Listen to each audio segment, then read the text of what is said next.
ခင်ရှုဖျားနာမနဲ့အားလုံးမင်္ဂလာပါဘုရားသခင်ကျေးဇူးတော်ကိုချီးမွမ်းပါတယ်တည်တဲ့နှစ်ချင်းတင်းတော်ရန်ကုန်မြို့ရဲ့မြန်မာဘာသာအဖြစ်ကိုပြုခြင်းစီစဉ်မှာဒီနေ့ဒီဘက်ပေါ့နော်ပထမဆုံးချိန်လာရောက်ပြီးပါဝင်ခွင့်ရတယ်မိသားဖွဲ့ခွင့်ရတယ်နှုတ်ကပတ်တော်ကိုဥဆောင်ဝင်ငါခွင့်ရတဲ့အတွက်ပြင်ဆင်ပေးတဲ့ဘုရားသခင်ရဲ့ကျေးဇူးတော်ကိုရှေးဥစွာချီးမွမ်းတယ်လို့ဒီခွင့်ရအချိန်တိုင်းကောင်းပြင်ဆင်ပေးတဲ့အသင်းတော်နဲ့တကွာဒီစစ်ဆေးတာဝန်ခံဆရာမများအားလုံးအသင်းတော်မှာရှိတဲ့အမှုတော်ဆောင်များအားလုံးနဲ့အသင်းတော်ကိုကျေးဇူးတင်ပါတယ်ဆိုတဲ့အကြောင်းစကားပမာဏပြောပြချင်ပါတယ်သင်တို့ပေါင်းပေါ်မှာဘုရားသခင်ညီသက်ချင်းနဲ့ကောင်းချီးမင်္ဂလာရှိပါစေအာမင်နှုတ်ကပတ်တော်ဘက်ကိုကျွန်တော်တို့သွားရအောင်ပြီးခဲ့တဲ့အပတ်စနေနေ့ညနေကျွန်တော်ညနေစာစားအိမ်မှာညနေစာစားတော့တယောက်တည်းစားဖြစ်တယ်အဲ့ဒီကစပွဲမှာတယောက်တည်းဆိုတော့ထမင်းစားတာတယောက်တည်းဆိုတော့ပြင်းတာပေါ့နော်စဉ်းစားရင်းနဲ့စင်ကြင်ရင်းနဲ့ကောင်းကုန်ပြီးတော့ထမင်းတလုတ်ချင်းစီကိုကျေးဇူးတော်ချီးမွမ်းပြီးတော့ရေတွက်ပြီးတော့စားတယ်အစစားကနေမှဆူတောင်းတာကို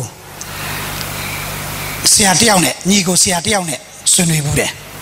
ဆွေးနွေးတယ်ဆိုတော့အဲ့လိုပေါ့အကြောင်းအရာကြီးမဟုတ်ပါဘူးဒီတိုင်းပဲဗာလဲပြောရင်စကားပြောရင်လည်းပေါ့နော်လက်ဖေးဆိုင်စကားပေါ့ဆွေးနွေးစကားပြောကြတာကျွန်တော်ဦးလေးတယောက်ကပြောတယ်ကျွန်တော်ဆွေမျိုးတွေကမယုံကြည်သူတွေနော်တခြားဘာသာဆိုဦးလေးကမင်းတို့ခရစ်ယာန်ဖြစ်ရတာကောင်းပါလေတဲ့နော်ခရစ်ယာန်တွေကတန်ရှင်းတယ်စကန်ရှိတယ်ပြီးတော့တယောက်နဲ့တယောက်စီးအောင်ကြတယ်တချင်းဆိုတယ်ဒါကောင်းတယ်တဲ့ငါသဘောကျပါတယ်တဲ့ဒါပေမဲ့ကွာထမင်းစားကန်နေကြတားဆောင်ရတာပဲတဲ့အလုံးစုပြီးတော့အကုန်ရောက်တော့မှဆူတောင်းပြီးတော့စားရတော့ဒါကြတာပဲဆိုတခါကျတော့တချို့ကအစားစားကန်နေကျေးဇူးတော်ချီးမွမ်းပါဆိုတော့ကဘာပါပြီးတော့မှဆူတောင်းတဲ့လူလည်းရှိတတ်တယ်ရှေ့ကစံပြုတ်တွေအေးကုန်ခရစ်စမတ်ဆောင်းတင်ဆိုလားဆိုတော့အဲ့မျိုးဖြစ်တော့ဒါဆောက်ရတာပဲသူပြောတာပေါ့နော်အဲ့ဒါကြားဘူးတယ်အဲ့ဒီကကျွန်တော်ထမင်းစားနေရင်နဲ့နားထဲမှာစကားတစ်ခုကြားတာကျွန်တော်အဖေပြောတဲ့စကားနော်ကျွန်တော်ဖေလည်းမယုံကြည်သူပဲအစားစားတော့ဟင်းလေးတွေပေါ့ဟင်းလေးတွေကျင်းနေဟိုဟာဒီယာဆိုတော့ကိုကြိုက်တာရှိတယ်မကြိုက်တာရှိတာပေါ့ဒါ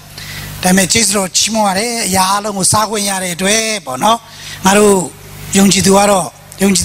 လွတ်မြောက်ခြင်းရတော့အရာအလုံးစားခွင့်ရတယ်အစားခြင်းမစားခြင်းဟိုဟာဒီယာစားခြင်းမစားခြင်းနဲ့ပတ်သက်ပြီးတော့ပေါ့အဲ့ဒါစားရင်လည်းအတွေးဝင်တဲ့အခါမှာအဖေရဲ့စကားကိုကျွန်တော်နားထဲမှာကြားတယ်ကျွန်တော်အဖေကဒီလိုပြောတာ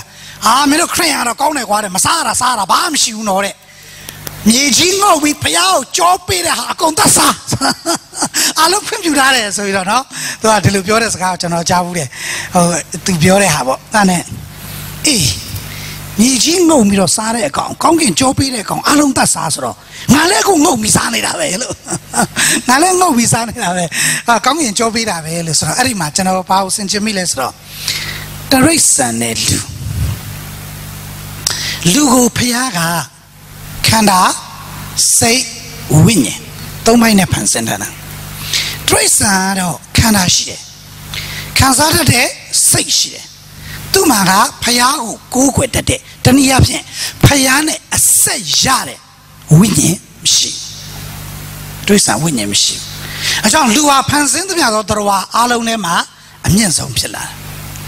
ဆိုစဉ်းစားတဲ့အခါမှာဖျားကလူကိုအပိုင်း၃ပိုင်းနဲ့ဘာကြောင့်ဖန်ဆင်းလဲတနည်းအားဖြင့်အရေးအကြီးဆုံးဖြစ်တဲ့အထူးခြားဆုံးဖြစ်တဲ့ဝိညာဉ်ဘာကြောင့်ထည့်ထားလဲဖျားကလူကိုဖန်ဆင်းတဲ့အခါမှာထို့သောဖျားခင်သည်မိမိပုံသဏ္ဍာန်နဲ့အညီလူကိုဖန်ဆင်းတော်မူ၏ဖန်ဆင်းခြင်းခံရတဲ့လူဟာဖျားနဲ့ပုံသဏ္ဍာန်တူတယ်ဆိုတော့လည်းဖြတ်ပြီးတော့ကျွန်တော်ပြောချင်တာတဏ္ဍာန်လို့ပြောတဲ့အခါသူ့ရဲ့သဘောတဘာဝ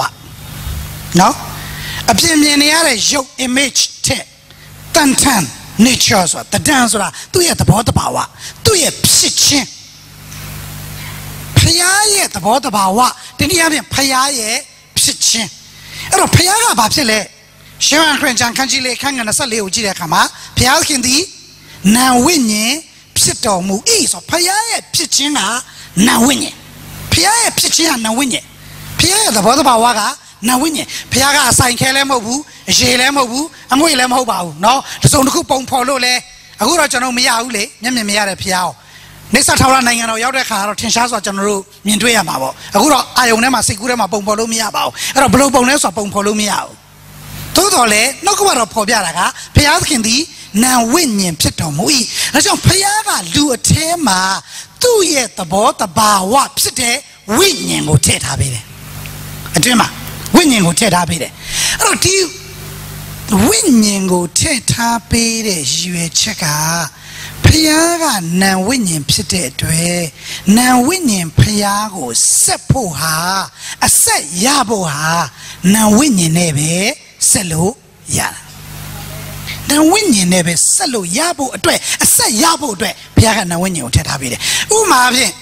kokana ha uma de ma bo no kokana awai ponsan so baso saiga stu yan ponsan so baso winning ga 3 kan ponsan the dancing to the habe Tatubuya.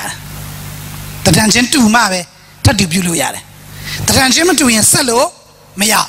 Oh, my brain about what I should so Shwinish Jim Saluya. Winning with Jim Saluya. No? So the dancing, the both of our watching to Ma. So now when you sit a piago, a say yaboha. Now when you name a Saluya. Now when you the dance. Now when you do the both of our one a say, Pulo, Yare. A Piaga do a tema, now when you take up it as you a jagatune, a subject of Pepsi. Taniabe, Tune, San Noe, Mu, Jabu Pite, relationship. Tao General go with it, Lupio.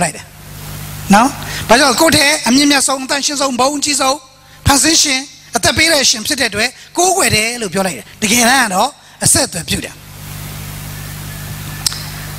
A good name, no? Pique Yoshinga. I go on. Then a glitter. No, Peter, I so down or the other and a glitter. Tataman, do it, do yet, Taman, do dance at me, yet to his way. I die to glitter, I mammy, so down I'm Pimla. So down with a bomb loop in a tiny low, Psilamala, so no, Pimla, so Taman, Louis, do many. Pitanaha, General, suit down it. No, Pamasgal, Nene, the Mube, suit down is raw.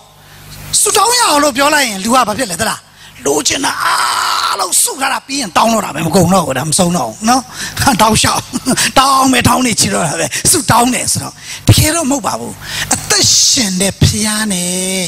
Eri Piaga, attention the dead winning Scabula. A subjuda. A sayaro, a subjuda. Tudo Tipiago Cana ne sepulo meow. Say ne sepulo meow. Tipiago we nebe selo jare. Talit Chaco General Tagia Ti winninga a twins own name absent. A twins own name absent. To ne nizo pashiles when say shide. Kansaje feeling, emotion. A day jashide. Kansaja kauna macau one tare, one nere, a simply them a pew, Pioshune, a Pioshun, say sore, say shenere, Masatmina, Kansaje, a pima, Kana, Majore, Kana. Roti winninga, say ne, Kanaye, po o chendema shide. Attention on now when you sit a piano, accept you what he cannot design a meow no. No one of Popiara, Piaginti, now when ye sit on we Piagin go without to do Troti, now when ye Nelaga, this son Nelaga, go Guayami. Telling nearly Pine Chapuro Ludeno. Just a galley, Piagin go sing a low German, Yan Shitamiana go Guayami Lumabio, Mabio, sing low a German, Yan Shitamiane, Cheami Lubiola. Go where Arabana go where Malesoro, now when you go where Ma. Say the low German and Yanshimia Chipas or General Nale or Dilo, go ya say the low, go ya Yango, a Tomo Pune, Elia Alongo Pong up out of your Piao. Erinayama Piao, Pongacho, Satoba. 飘阿哥见我杀猪吧，但没过过来叫做谁能弄那么不孬，过过来年纪的面那么不孬，过过来把那来说人文人呢，所以这里文人个谁来看那个跑欧他嘞？但是这个讲的喽，他呀，他们要讲看见那些，看见那些那礼嘛，平时看看某些有自家表演的，自家看我特别多表的，他们要讲看见那些，看见那些那礼嘛，平时过过也没本身，把将来说日不灵也讲，喏。我婆米日不灵个这样米，抽不灵妈妈等于米修到日，没得哈呀日丢到等于多拿的个日不说米，真的是。我困喜悦，我拿马个古怪呀，日看等到来，等时都我抓来月讲几遍米。我困喜悦，我拿马个古怪呀，日看等 everywhere， 别人也蛮说，日看等米的也蛮说，等看到我抓来月讲几。北米，古怪间闹嘛，把来来算，偏的看也讲几面来的，对没得关系的。这里古怪间啊，偏的没得古怪间是破路的。第讲啥呀？真的确实的。那把这个我困喜悦，那把那个我拿马个古怪力呀，日肯定。偏古怪的那种讲的标的。偏古怪的，路都标的，都到年了，你真的这边别走，偏困时间，偏那么好的，他妈也算到底也少，只有帮啊，日不灵嘛，日不说啦，一对拉里面面嘛，偏古怪的路城市下边嘛好不多啊，别的拉面嘛得高，天面嘛得高，都地他的水暖的个，肉出那高多，不会呢多少都路比了嘛，古怪的啦，但没地路的阿龙修啥把单喏，小龙也打了他妈一对拉那个那抢过比了嘛。偏被对唔少，偏講字唔少。蘇拉比亞有來的 prophet 拉比到，人有拖比到嘛，是假表到啦。而日本人乖嚟咩，偏有嚟咩，而日本人冇嘛，每日不做咧，都嚟嘢有個米少嚟咩，所以拉表到啦。嗰度嗰個字咩，但係講字明啦嘛，ဖြစ်တဲ့片阿明啦ဖြစ်သွား。那把啲偏困表情是多呢呀？那把你。พยานามาโกโกเกตเนี่ยมาพยากันลาပြီးတော့ကောင်းကြီးပေးမယ်တဲ့ဒုတိယချက်တင်ဒီကြောက်ရစ်ပလင်ကိုငါဖို့တီလင်စစ်တော်ကြောက်ကိုမတီးရဒီနေ့ကျွန်တော်ဒီကြောက်နှမျိုးအကြောင်းပြောချင်တယ်စစ်တော်ကြောက်ကိုမတီးရငါအားတင်ဒီကြောက်ရစ်ပလင်ကိုတီလျက်ကိုးကွယ်လင်းထိုရစ်ပလင်သည်စစ်တော်ကြောက်ကိုအတော်မပြုတ်ရဒါလေးရှင်းပြခြင်းတယ်စစ်တော်ကြောက်ဆိုတာကြောက်နိုင်ရန်ရှိတယ်နော်ကြောက်တောင်ကြောက်နိုင်ရန်အဲ့မှာသွားပြီးတော့တန်တူနဲ့စိုးနဲ့အဲ့ဒါသွားပြီးတော့ရိုက်ထွန်းပြီးတော့မှယူလာတဲ့ကြောက်တုံးအဲ့ဒီကြောက်တုံးကကိုယ်စိတ်ကြိုက်ကိုယ်အတွေးကိုယ်အမြင်နဲ့ဒီကြောက်ကိုဗာလဲတူဗာလဲစိုးနဲ့ထွန်းပြီးတော့မှယူလာတာကြောက်စစ်လာတာနော်ကြောက်တုံးအုတ်ခဲလို့ပေါ့ကြောက်ပြားကြောက်တုံးနော်အဲ့ဒါကိုလိုချင်တဲ့ပုံစံသူ့မှာဘာရှိလဲဆိုရင်ပုံစံရှိတယ်သူ့မှာအတိုင်းတာရှိတယ်တနည်းအားဖြင့်ကန့်သက်ချက်ရှိတယ်ပုံစံရှိတယ်အဲ့ဒီလိုစစ်တဲ့ကြောက်နဲ့ဖះကိုကိုးကွယ်တဲ့ရစ်ပလင်မတီးရဘူးတဲ့မတီးရဘူးတဲ့ဆိုတော့ကျွန်တော်ကဖះကိုကိုးကွယ်ခြင်းပြုသောရစ်ပလင်သည်ကန့်သက်ချက်မရှိအတိုင်းစားမရှိပုံသေးနီးမရှိအဲ့ဒီရစ်ပလင်ကြောက်နဲ့ရစ်ပလင်တဲ့ဒီကြောက်ကောက်လာတဲ့နေရာကသူ့တဘာဝအတိုင်းပဲသူ့ဖြစ်နေတဲ့အတိုင်းပဲချွင်လိုက်မယ်ဝိုင်းလိုက်မယ်လုံးလိုက်မယ်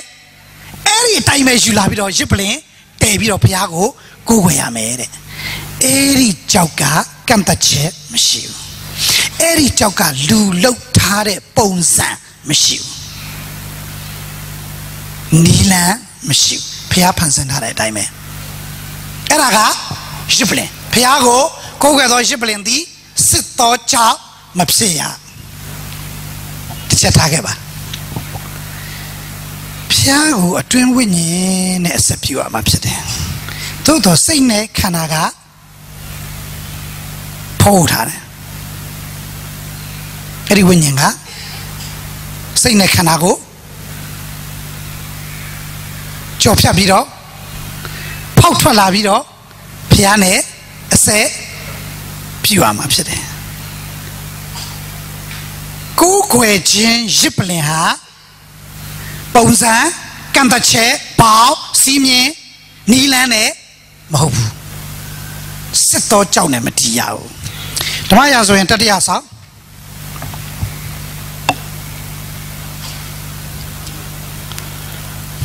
အခန်းကြီး9အခန်းငယ်16မှာရှင်ဘုရင်အမိန့်တော်တိုင်းအိမ်တော်တိုက်မြစ်ဖို့ကြီးသောကြောက်အဖိုးထိုက်သောကြောက်စစ်ပြီးသောကြောက်တို့ကိုဆောင်ခဲ့ကြ၏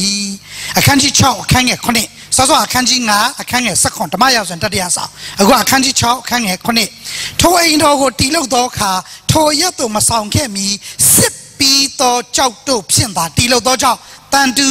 ပစိတန်တစားတီလုပ်ခြင်းအတန်မမြည်ရအဲ့ဒါကရှောလမုန်ဗိမာန်တော်တိဆောက်တာအိမ်တော်တိဆောက်တာဖျားရဲ့ဗိမာန်တော်ဒီဟူသောအိမ်တော်ကိုပတ်ပတ်လဲနိုင်ရန်ကစစ်ထားတဲ့ကြောက်နဲ့တိဆောက်ထားတယ်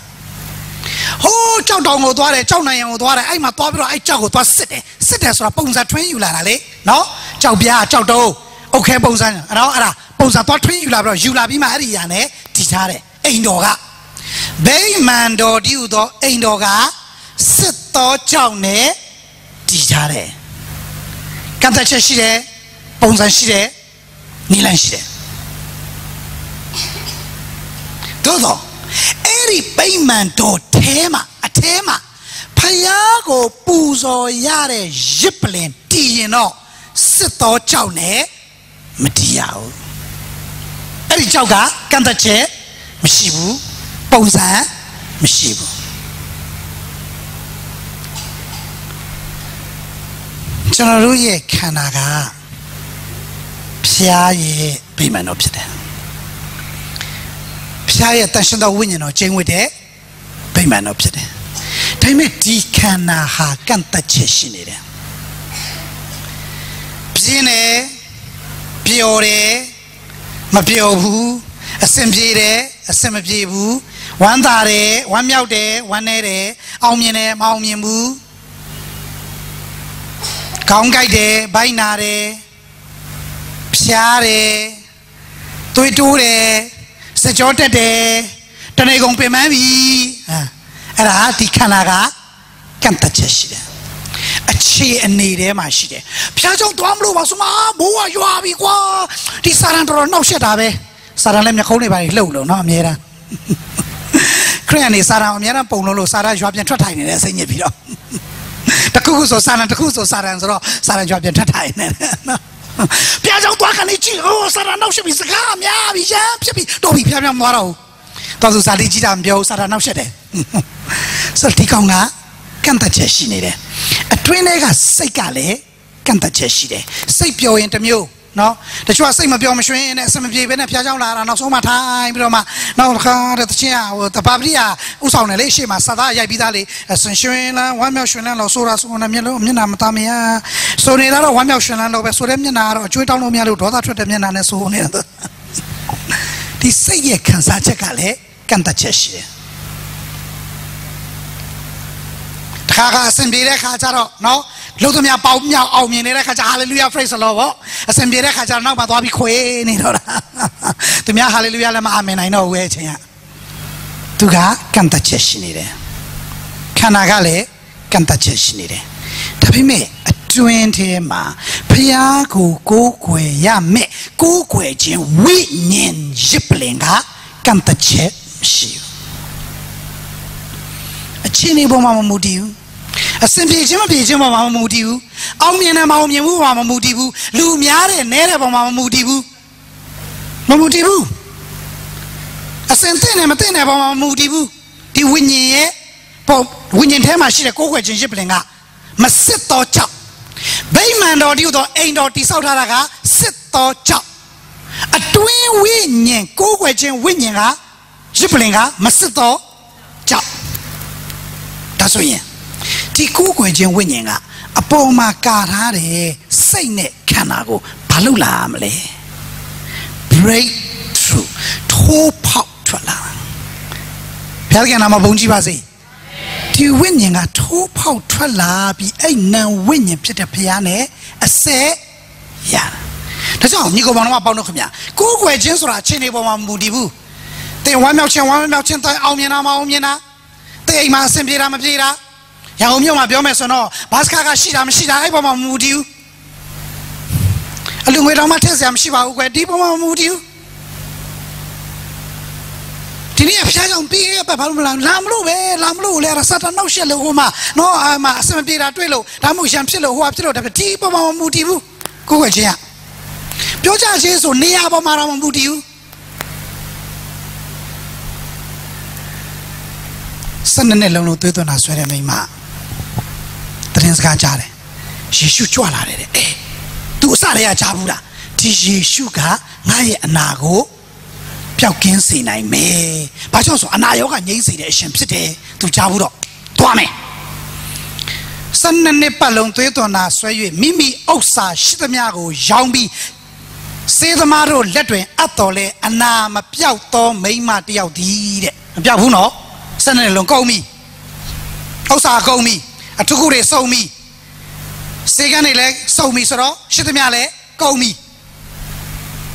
ဒါပေမဲ့သူကငါသွားမယ်အဝိတ္တောဤပဘွားကိုသာတို့လင်ချမ်းသာရမည်ဟုစိတ်နဲ့ကဲဒီမိမကသခင်ဖျားနာကိုရောက်လာဖို့အတွက်သူ့ကို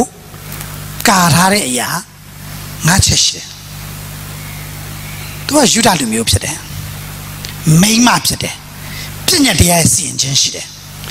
ယူဒလူမျိုးအမျိုးသမီးဟာသွေးသွန်အနာရောဂါဆွဲနေလူကြားထဲမှာသွားခွင့်မရှိဘူးမသွားရဘူးမစင်ကြယ်မတန့်ရှင်းအကယ်၍သွားတာကိုသိရင်ပြည့်ညတ်တရားရဲ့စီရင်ခြင်းအရာအသက်ပါသိနိုင်တယ်ခင်းနဲ့ပေါက်လို့ရတယ်ခင်းနဲ့ပေါက်တယ်လို့ရတယ်အဲ့ဒါကအပြင်ပန်းဘာသာတရားစီမင်းစည်းကမ်းပြည့်ညတ်ရဲ့တောင်းဆိုမှုယူဒလူမျိုးဖြစ်နေခြင်းအမျိုးသမီးဖြစ်နေခြင်းအနည်းဆုံးကြည့်အောင်ခန္ဓာ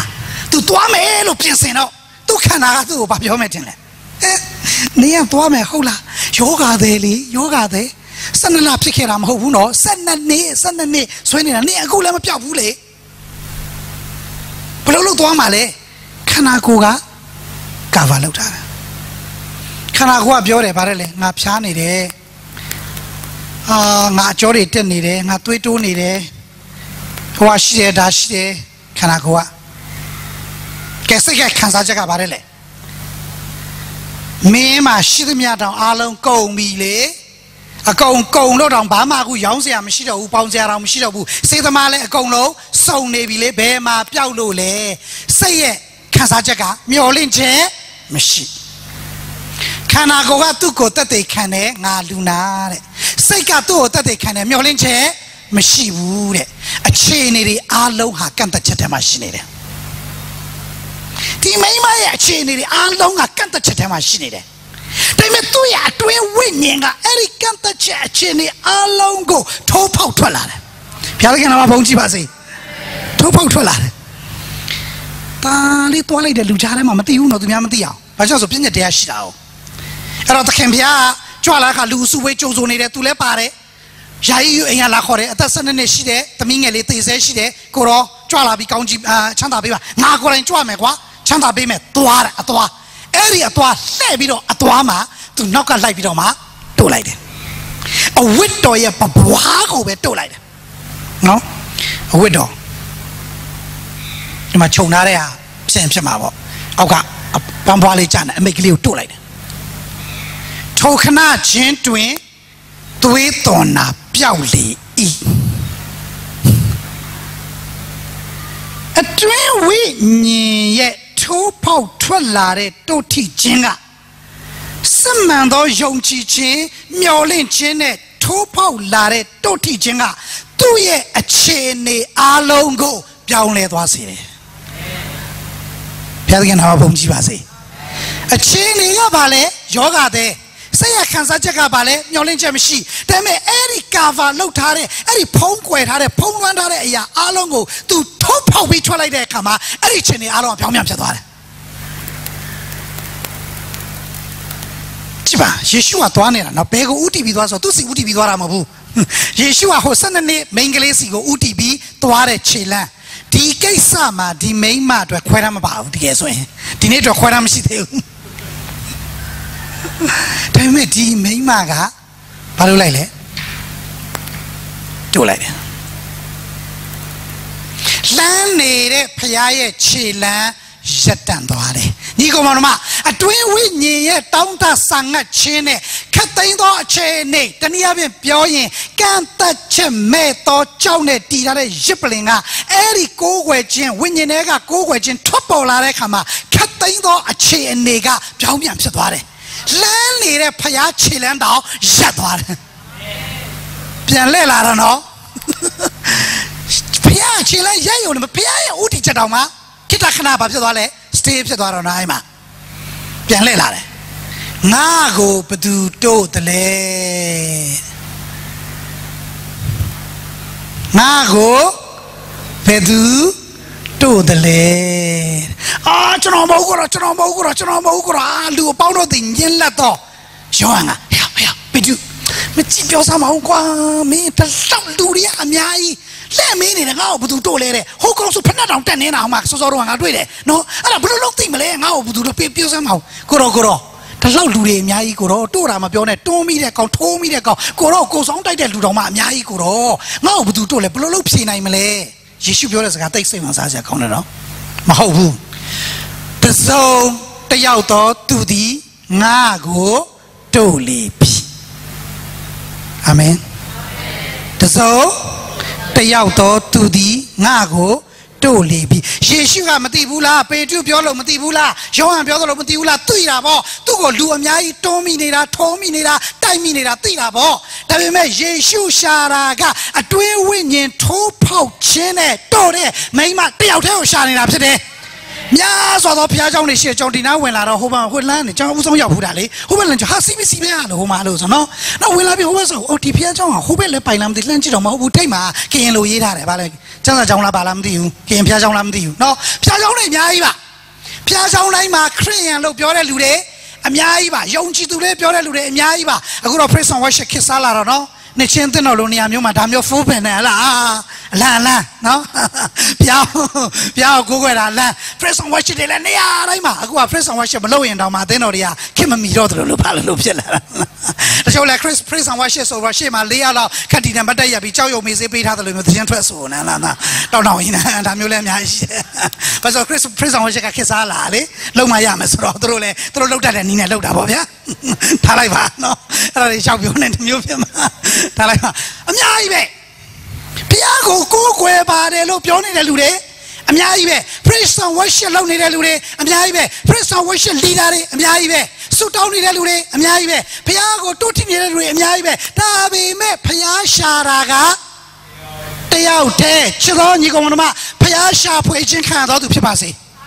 ဘုရားရှာဖွေခြင်းခံရတဲ့ဆုတောင်းတော်သူဖြစ်ပါစေဘုရားရှာဖွေခြင်းခံရတဲ့ worship ဖြစ်ပါစေဘုရားရှာဖွေခြင်းခံရတဲ့အသင်းတော်ဖြစ်ပါစေအတွင်းဝိညာဉ်ကကန့်သက်ချက်မဲ့တဲ့မစစ်သောကြောက်နဲ့တည်ထားတဲ့ရစ်ပလင်ကကိုးကွယ်ခြင်းထွက်လာအခြေအနေတွေအားလုံးကိုထိုးဖောက်တဲ့ကိုးကွယ်ခြင်းထွက်လာတယ်အဲ့ဒီအတွင်းဝိညာဉ်ရစ်ပလင်ဟာနာဝိညာဉ်ဖြစ်တဲ့ဖခင်နဲ့အဆက်ရသွားတယ်ကျွန်တော်ဒီလိုပဲမြင်တယ်ကွာနော်ဟိုတယောက်ကားတွေကြည့်ရတယ်ဟုတ်မဟုတ်ရတာတော့ရှိတယ်တဲ့တော့တခါတော့တိုင်းဆိုမှလက်တွေပါတော့တခါတဲ့ဟိုလက်စမီတွေပါလေတခါတော့ထွက်လာတော့ပေါ်လိုက်အိုးဆိုတာရတာပဲကျွန်တော်နော်ဆက်ရနေ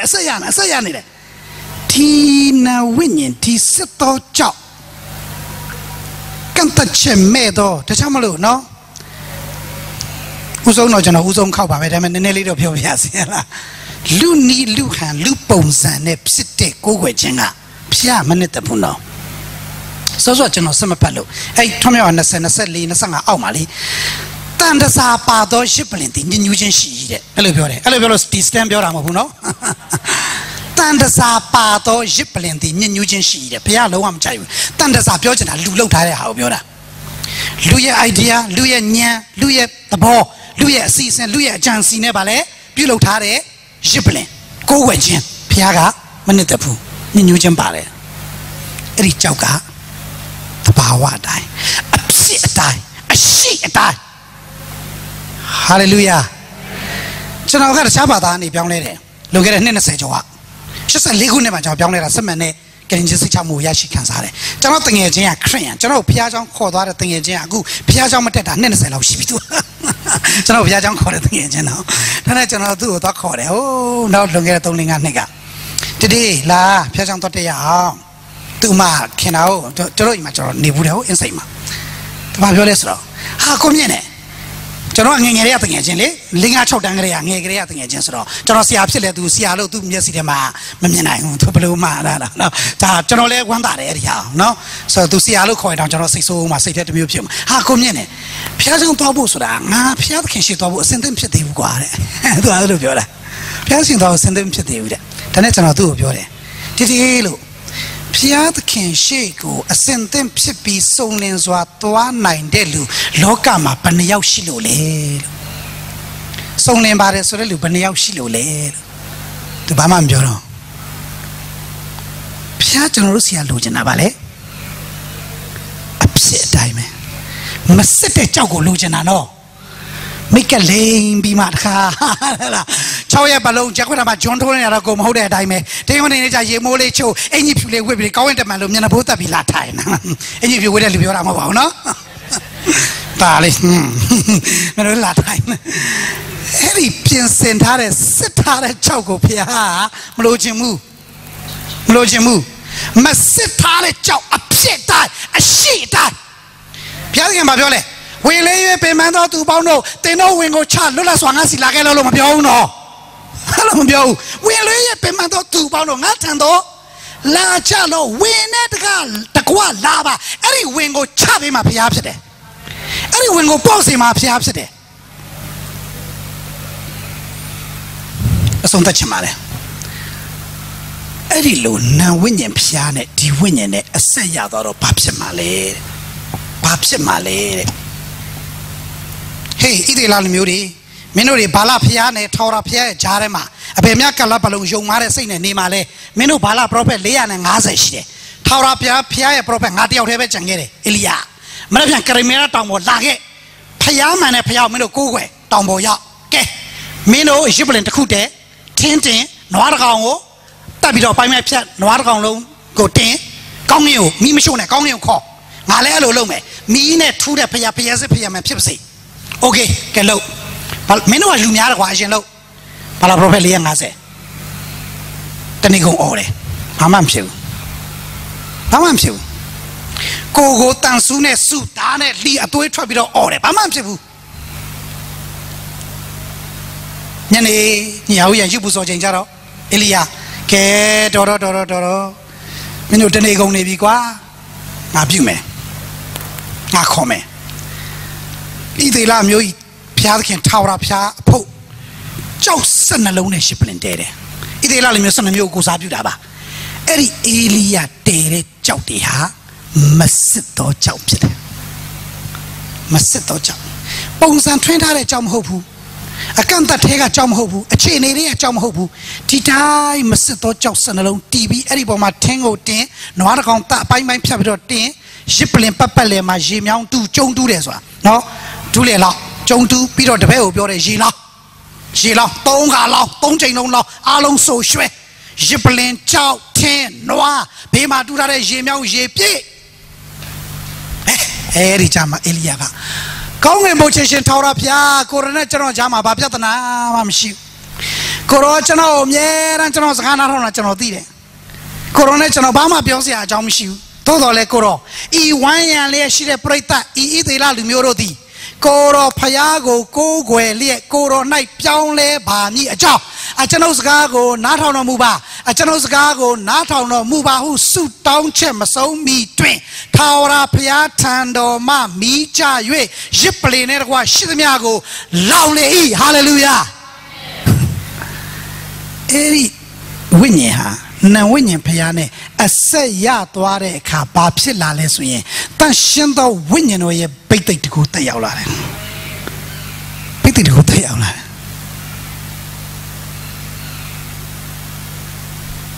ngã khuyên sĩ về ngã nam go cố quê lia giặc khát tây này tên thằng tô ngã là về cao chí bề mi ấy phía go cho nó riêng vinh nhân thế mà chế này đi bắt lao phê Blue bông sang về xin đi bác sĩ, càng tận chân mẹ to, mà xét to trong này cô có đặt tụi yêu đánh phía bác sĩ. Phía nó có nó yêu đánh nó không chỉ bác sĩ. Tất nhiên đấy, Giêsu mà tập ba.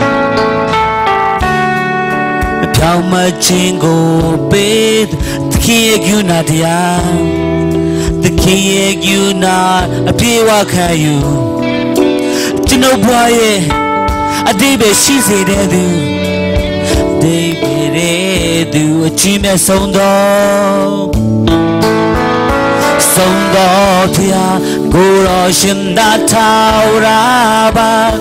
mẹ mong để mà chân đâu ai suy đâu chuyện khi tôi ba Giêsu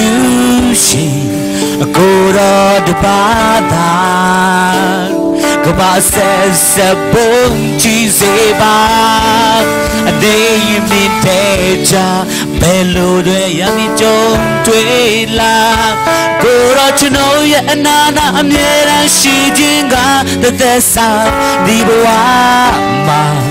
Giêsu đó mà được ba cha đó mình gala chân ơi nay mình si ba oh bà đây cô chân ơi